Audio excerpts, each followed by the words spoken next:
The hostess stepped in front of me and stopped me. "Sir, your name isn't on the list." Through the glass, I could see my grandson. He was 8 years old today, my closest companion. He was celebrating with 80 strangers. I hadn't been invited to his birthday party, even though 2 weeks earlier I had paid for it. I had written a check for $6,500, every meal, every drink, every balloon. My daughter deposited the money and then removed me from her life. So I took out my phone and made one call. The hostess at Riverside Grill wore the kind of smile people use when delivering bad news: polite, professional, practiced. I had been coming to this restaurant for 20 years. I celebrated Kimberly's college acceptance here, her engagement, the day she told me she was pregnant with Ethan. The dark wooden walls and warm lights once felt like home. Tonight, standing in the marble entryway in worn khaki pants and my favorite navy polo, the one Kimberly once said made me look distinguished, I felt out of place, like I didn't belong. Through the glass doors of the private dining room, I saw my grandson, 8 years old, wearing a neat blue button-down shirt. Silver and blue balloons floated near the ceiling, forming numbers. Around him, nearly 80 people laughed, their voices muted by the glass. I didn't recognize most of them. The hostess, Ashley, checked her clipboard again. "I'm sorry, sir, the party is at full capacity, exactly 80 guests. Your name isn't listed." The compass in my pocket suddenly felt heavy. I had spent last Saturday polishing it, reading the words engraved again and again. "Always find your way home, Gramps." I had planned to give it to Ethan before dinner and see his face light up. "There has to be a mistake," I said. "I'm Ethan's grandfather. I paid for this party, $6,500, 2 weeks ago." Ashley hesitated. She glanced toward the dining room. "Let me get Mrs. Barrett." Mrs. Barrett. 6 months earlier, Kimberly had started using her married name full-time. It happened right after Merrick became a senior partner. I should have noticed what was happening. I watched Ashley whisper to my daughter at the head table. Color drained from Kimberly's face. Merrick stood up calmly, placing his wineglass down with care. Kimberly followed him, unsure. The door opened. Laughter poured out. Ethan stood near the gift table, distracted. He hadn't seen me yet. "Dad," Kimberly said, avoiding my eyes, "this is awkward." "I gave you $6,500, I replied calmly. "The check cleared, and I'm not invited?" Her hands twisted together. "Merrick's parents invited so many people from the firm," she said. "We had to limit it to 80 because of fire regulations." "And I was the one you removed?" I said. Merrick placed his hand on her shoulder. "This celebration is about the children," he said smoothly. "Ethan's classmates from Crestwood Academy, families from the club, business associates who've become friends. I'm sure you understand." I did understand. Through the glass doors, I saw my grandson, 8 years old, wearing a neat blue button-down shirt. Silver and blue balloons floated near the ceiling, forming numbers. Around him, nearly 80 people laughed, their voices muted by the glass. I didn't recognize most of them. The hostess, Ashley, checked her clipboard again. "I'm sorry, sir, the party is at full capacity, exactly 80 guests. Your name isn't listed." The compass in my pocket suddenly felt heavy. I had spent last Saturday polishing it, reading the words engraved again and again. "Always find your way home, Gramps." I had planned to give it to Ethan before dinner and see his face light up. "There has to be a mistake," I said. "I'm Ethan's grandfather. I paid for this party, $6,500, 2 weeks ago." Ashley hesitated. She glanced toward the dining room. "Let me get Mrs. Barrett." Mrs. Barrett. 6 months earlier, Kimberly had started using her married name full-time. It happened right after Merrick became a senior partner. I should have noticed what was happening. I watched Ashley whisper to my daughter at the head table. Color drained from Kimberly's face.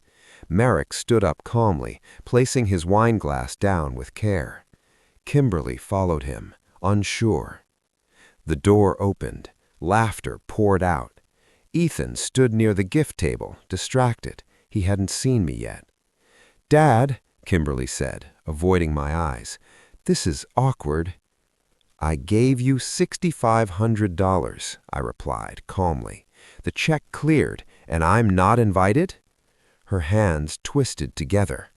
"Merrick's parents invited so many people from the firm," she said.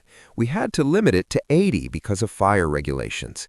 And I was the one you removed?" I said.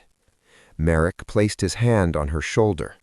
"This celebration is about the children," he said smoothly. "Ethan's classmates from Crestwood Academy, families from the club, business associates who've become friends. I'm sure you understand." I did understand. Through the glass doors, I saw my grandson, 8 years old, wearing a neat blue button-down shirt. Silver and blue balloons floated near the ceiling, forming numbers. Around him, nearly 80 people laughed, their voices muted by the glass. I didn't recognize most of them. The hostess, Ashley, checked her clipboard again. "I'm sorry, sir, the party is at full capacity, exactly 80 guests. Your name isn't listed." The compass in my pocket suddenly felt heavy. I had spent last Saturday polishing it, reading the words engraved again and again. "Always find your way home, Gramps."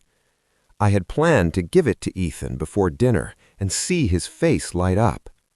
"There has to be a mistake," I said. "I'm Ethan's grandfather. I paid for this party, $6,500, 2 weeks ago." Ashley hesitated. She glanced toward the dining room. "Let me get Mrs. Barrett." Mrs. Barrett. 6 months earlier, Kimberly had started using her married name full-time. It happened right after Merrick became a senior partner. I should have noticed what was happening. I watched Ashley whisper to my daughter at the head table. Color drained from Kimberly's face. Merrick stood up calmly, placing his wine glass down with care. Kimberly followed him, unsure. The door opened. Laughter poured out. Ethan stood near the gift table, distracted. He hadn't seen me yet. "Dad," Kimberly said, avoiding my eyes, "this is awkward." "I gave you $6,500, I replied calmly. "The check cleared, and I'm not invited?" Her hands twisted together. "Merrick's parents invited so many people from the firm," she said. "We had to limit it to 80 because of fire regulations. And I was the one you removed?" I said. Merrick placed his hand on her shoulder. "This celebration is about the children," he said smoothly. "Ethan's classmates from Crestwood Academy, families from the club, business associates who've become friends. I'm sure you understand." I did understand. Through the glass doors, I saw my grandson, 8 years old, wearing a neat blue button-down shirt. Silver and blue balloons floated near the ceiling, forming numbers. Around him, nearly 80 people laughed, their voices muted by the glass. I didn't recognize most of them. The hostess, Ashley, checked her clipboard again. "I'm sorry, sir, the party is at full capacity, exactly 80 guests. Your name isn't listed." The compass in my pocket suddenly felt heavy. I had spent last Saturday polishing it, reading the words engraved again and again. "Always find your way home, Gramps." I had planned to give it to Ethan before dinner and see his face light up. "There has to be a mistake," I said. "I'm Ethan's grandfather. I paid for this party, $6,500, 2 weeks ago." Ashley hesitated. She glanced toward the dining room. "Let me get Mrs. Barrett." Mrs. Barrett. 6 months earlier, Kimberly had started using her married name full-time. It happened right after Merrick became a senior partner. I should have noticed what was happening. I watched Ashley whisper to my daughter at the head table. Color drained from Kimberly's face. Merrick stood up calmly, placing his wine glass down with care. Kimberly followed him, unsure. The door opened. Laughter poured out. Ethan stood near the gift table, distracted. He hadn't seen me yet. "Dad," Kimberly said, avoiding my eyes, "this is awkward." "I gave you $6,500, I replied calmly. "The check cleared, and I'm not invited?" Her hands twisted together. "Merrick's parents invited so many people from the firm," she said. "We had to limit it to 80 because of fire regulations. And I was the one you removed?" I said. Merrick placed his hand on her shoulder. "This celebration is about the children," he said smoothly. "Ethan's classmates from Crestwood Academy, families from the club, business associates who've become friends. I'm sure you understand." I did understand. Through the glass, I saw someone guide Ethan toward the cake before he could look in my direction. I was the one who didn't fit. The retired firefighter, the man with the modest house, the old truck, the scarred hands, the embarrassment they decided to erase. Kimberly cried silently. I turned to Ashley. "Thank you for trying." Then I looked at my daughter, the child I raised alone, the child I worked 3 jobs for, the girl I proudly walked down the aisle. "I hope the $6,500 makes this party everything you wanted," I said clearly, "because that's all I have left to give." Her face went pale. I walked out into the June evening. My footsteps were steady. The compass felt heavy in my pocket. Behind me, voices whispered. Ashley's reflection in the glass showed sympathy. I didn't turn around. Some losses don't announce themselves loudly. There's no scene, no shouting. You simply realize you no longer belong, and you leave with whatever dignity you can carry, hoping time will teach them the cost of your absence. I reached my truck before the tears came. 15 minutes had passed since I left the restaurant, but it felt like years. My hands shook so badly I couldn't get the key into the ignition. My old Ford sat alone in the far corner of the parking lot. We had been together 23 years. Through the windshield, families walked toward Riverside Grill, well-dressed, smiling, living the Saturday night I thought would be mine. I gripped the steering wheel and let myself break. Not loudly, not dramatically, just quiet tears for promises I could no longer keep. Margaret made me promise the night before she died. Cancer took 8 months to take her away. On her last clear evening, she held my hand and said, "Don't let Kimberly feel alone, Greg. Never. She's going to need you." For 22 years, I kept that promise. I worked 3 jobs so Kimberly could finish college. I sold my father's vintage motorcycle, the one thing I truly loved, to help pay for her wedding. I showed up for every milestone she allowed me to be part of. And tonight, she erased me. My phone vibrated. Kimberly's name appeared, then again, then a number I didn't recognize. I watched the calls stack up and felt something shift inside me. Merrick's voice echoed in my head, calm, confident. She always gets over it. I called Frank. My hands were steady now. "Greg?" he answered immediately. 30 years of friendship. "They locked me out of Ethan's birthday. I paid for it. My own grandson." Silence. "Where are you?" Frank asked. "In the parking lot. I'm okay, but I need to act." Next call. I contacted Hawthorne Foster, my financial advisor, the man who helped me build Ethan's education fund, $200 at a time. "Hawthorne, I need to stop payment on a check, $3,700. "Gregory, it's Saturday." "I know. It has to be tonight. $6,500 total. $2,800 already cleared as a deposit. The rest is still pending." "And the education fund," I added. "Change it to a trust. I'm the trustee. Kimberly has no access."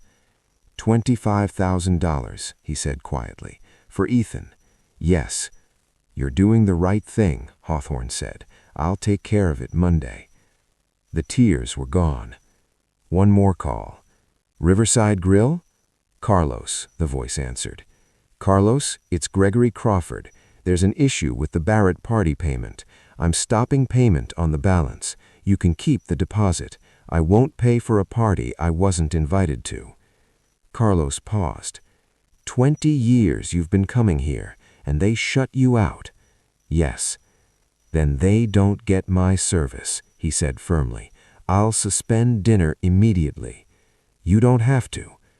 I remember who showed up when my mother was dying, Carlos said quietly. You did. The sky faded from gold to deep blue as my phone continued buzzing. I ignored it. I wasn't being cruel. I wasn't seeking revenge. I was done making myself small. I started the engine. The Ford rumbled to life. As I drove away, Riverside Grill glowed behind me. Somewhere inside, my grandson was turning 8. I didn't know yet that he was standing on a chair, refusing to blow out his candles, calling for me. But I would soon.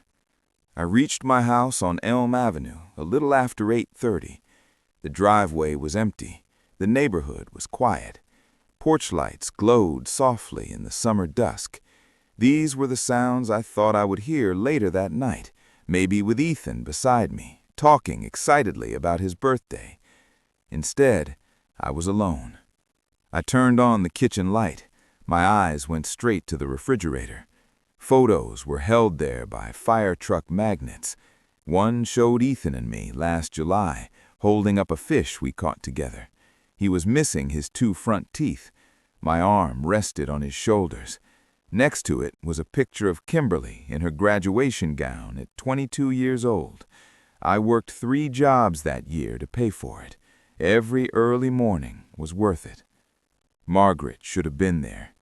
Cancer took her when Kimberly was 16, 8 months from diagnosis to the end. On her final night, she made me promise I would take care of Kimberly and never let her feel alone. I kept that promise for 22 years. Tonight, keeping it meant I was the one standing alone.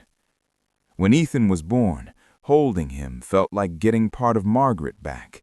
The same dark eyes, the same stubborn chin. It felt like another chance. Last summer, Ethan and I spent Saturday mornings in my garage.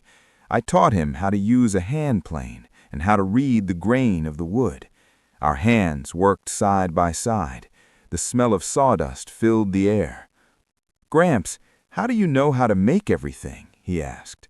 "Because my dad taught me, and his dad taught him," I said. "Now I'm teaching you."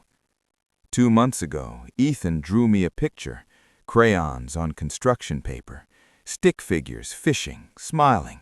At the top, he wrote, "My hero, Grandpa Gregory." Kimberly brought it over, smiling proudly. The next week, she told me Merrick made her take it down. She said it didn't match the decor. That should have been my warning. Last Thanksgiving, Merrick forgot to invite me. I ate a frozen turkey dinner alone. Then the Saturday visits started changing. Merrick scheduled Ethan's activities during my usual visit time. Kimberly suggested Sundays instead. Then Sundays had conflicts too.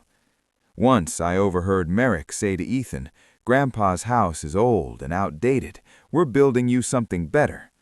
Ethan answered softly, "But I like Gramps' house. It smells like cookies and wood." It wasn't accidental. It was deliberate, a slow process of removing me, one weekend at a time. I walked into the garage. My workbench stood against the wall.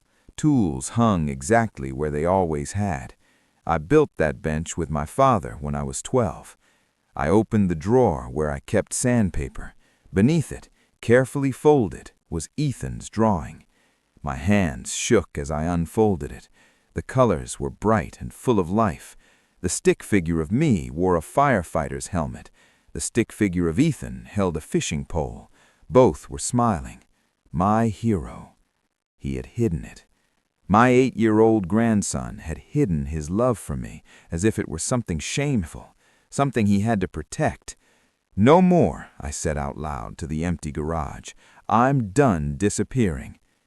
Inside the house, my phone began buzzing again, call after call. Kimberly, unknown numbers. I let them all go unanswered. I wasn't ready. I didn't know yet that one of those calls came from someone unexpected, someone who had been inside the restaurant, someone who saw everything and decided to speak up. That would come later. For now, I held Ethan's drawing and let myself feel everything I had been holding back. The knock came just after 9. Through the window, I saw a figure on my porch. Designer blazer, expensive haircut. Vanessa. I opened the door slowly. "Vanessa," I said, "this is unexpected." In 5 years of Kimberly's marriage, Merrick's mother had visited my home only twice. Both times she commented on outdated fixtures and old furniture. Tonight she looked different, nervous. "May I come in, Gregory?" she asked. No command, just a question. I stepped aside. She sat on my couch, gripping her designer handbag tightly. For the first time, she didn't look around with quiet judgment. "What happened tonight was wrong," she said directly. I waited. "I didn't know you weren't invited until I saw you at the door," she continued. "I asked Kimberly while Merrick was dealing with the restaurant." Her voice tightened. "She told me you weren't feeling well and chose not to come. I was never told about the party. The check was deposited 2 weeks ago." Her face went pale. "Oh, God." She pulled out her phone with shaking hands. "You need to see this."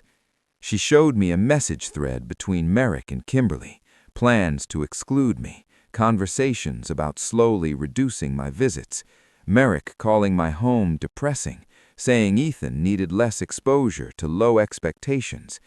Kimberly's replies were shorter, but she agreed every time. I handed the phone back. Something inside me went completely still. "I'm showing you this because it won't stop. Merrick will keep pushing you out, and Kimberly will allow it." "Why are you telling me this?" I asked. "He's my son," she said, her voice breaking. "I love him, but I don't like who he's become." She told me how Merrick had done the same thing to his own grandfather. He cut him off completely, said the old man embarrassed him. His grandfather died alone in a nursing home. Merrick didn't attend the funeral. "I forgave him," she said. "I thought he'd change. He didn't. He got worse." She stood, then paused. "The party ended badly," she added. "Once dinner service stopped, people started leaving. But that wasn't the worst part." She told me about Ethan, how he realized I wasn't there, how he asked Kimberly why. "Your grandson said, 'But Gramps is family. He's more important than those people.'" My throat tightened. "He stood on a chair," she said softly, "in front of everyone. He said, 'This isn't a real birthday without Gramps.' He refused the candles." I could see it clearly. Then she said, "He told Merrick he was mean, said you made you go away." The tears came. I couldn't stop them. "Your grandson defended you," Vanessa said. "He's 8 years old, and he knew what was right." After she left, I sat alone in the dark. I thought about courage, about how an 8-year-old had more of it than I had shown in years. I didn't know then that the hardest conversation was still ahead, that Kimberly would come to my door in a few days, broken and desperate. But I knew one thing. My grandson just reminded me that it's never too late to stand up for yourself. The next morning, Frank came to my door with his wife, Linda. He carried a pan covered in foil. I hadn't slept much. My mind kept replaying Ethan standing on that chair. Vanessa's words echoed in my head. When the doorbell rang a little after 9, I was sitting at the kitchen table with cold coffee, still wearing yesterday's clothes. Frank looked at me and said, "We heard, Greg. Small town, word travels." Linda didn't wait for permission. She stepped inside, set the pan on the counter, and said, "You are not doing this alone." Within minutes, she had plates out. Biscuits were split and covered with butter and jam. The smell of warm bread filled the kitchen. It felt normal, safe. "Sit," Linda said firmly. "Eat." I tried to stay composed, but when she wrapped her arms around me, something inside gave way. I broke down right there, crying into her shoulder, while Frank held my arm. "Let it out," Frank said quietly. So I told them everything. The restaurant, the check, Merrick's behavior, Vanessa's visit, the messages, Ethan standing up for me. Linda's face turned red with anger. She caught herself before saying more. Frank leaned forward. "Do you remember when I lost my job 7 years ago, when we didn't know how we'd pay the mortgage?" I nodded. "You showed up with groceries, helped me find work, never asked for anything back. We're here now, whatever you need." Linda wiped her eyes. "Ethan talks about you all the time at his games, every week, my Gramps the firefighter. That child loves you." I hadn't known he still talked about me like that. Mrs. Patterson from next door appeared at the screen door. She'd seen Frank's car. At 78, she missed nothing. "Gregory, I've watched you with that boy for years. You're a wonderful grandfather. Don't let anyone make you feel small. You're worth more than that man will ever be." Her words hit hard. Around 11, Carlos called. He said, "The restaurant world talks. What Merrick did isn't right. That's not how family treats family. If you need anything, you call me." After they left, I sat on my porch watching the neighborhood. Kids playing basketball, a man washing his car, ordinary Sunday sounds. I realized I had been so afraid of losing Kimberly and Ethan that I forgot I had a full life, friends, neighbors, a community that valued me. For 3 days, Kimberly said nothing. No calls, no messages. I spent that time fixing things around the house, seeing old firehouse friends, remembering who I was. Wednesday afternoon, her car pulled into my driveway. She sat inside for a full minute before getting out. She looked exhausted. No makeup, hair pulled back, simple clothes. I opened the door before she knocked. "Can I come in, Dad?" she asked. I stepped aside. She entered and collapsed into tears. Every instinct told me to hold her, to fix it. I didn't move. I waited. After a long time, she sat on the floor. "I don't know who I became," she said. "It started small. Merrick said we needed to impress people, for his career, for Ethan's future. Then he said your house was too small, that Ethan needed higher expectations." She looked at me. "Together, Dad, he erased you, and I let him." "You chose him," I said quietly. "I chose fear," she replied. Then she admitted the truth. Merrick had threatened divorce. He said he would fight for full custody. He said she would lose. "So you chose to lose me instead," I said. She nodded. I told her I loved her, but love didn't erase what happened. Trust had been damaged. It would take time. Then she said something that broke me. "Ethan thinks you don't love him anymore." That was when I cried. Not for myself, for my grandson, believing he had been abandoned. She told me what happened after I left the restaurant, how service stopped, how Ethan kept watching the door, how he asked if I wasn't on the list, how she lied and said I was sick. "He said you would have come unless you didn't want to," she whispered. Later, Ethan stood on his chair. He said it wasn't a real birthday without me. He screamed at Merrick. They had to remove him. At bedtime, he asked if he'd done something wrong. He hid the compass I gave him, afraid Merrick would throw it away. "This changes now," I said firmly. I gave her 3 conditions. First, Ethan would come to my house every Thursday afternoon, just him and me. Second, family therapy, all 3 of us. Third, accountability with money. The remaining balance would be paid back monthly. And one more thing. If I was ever excluded again, I was done. No more chances. 8 months passed. Kimberly separated from Merrick. She and Ethan moved into a small apartment. Vanessa helped with the deposit. Merrick entered therapy. Thursday afternoons became routine. At first, Ethan was cautious. By the 3rd week, he brought out the compass and said he didn't need to hide it anymore. We baked, we built things, we fished. Family therapy was painful but honest. Slowly, things changed. On Ethan's 9th birthday, he asked to have the party at my house, just family. That day, my garage was full of laughter. 10 people instead of 80. No fancy place, just love. Merrick came. He apologized publicly. He admitted he was wrong. Ethan held up the compass and said, "We're all home now." Later, Ethan hugged me and said it was the best birthday ever. Standing on my porch that night, I understood something. It was enough. Not because of money, not because of what I could provide, but because I showed up, because I knew my worth.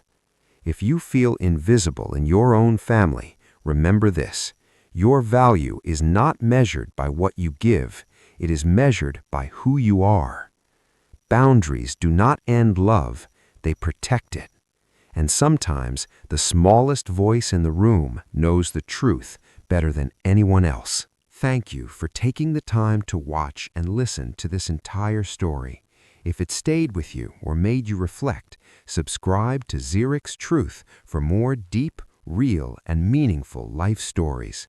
Your support helps us continue sharing journeys that truly matter. We'll see you in the next story.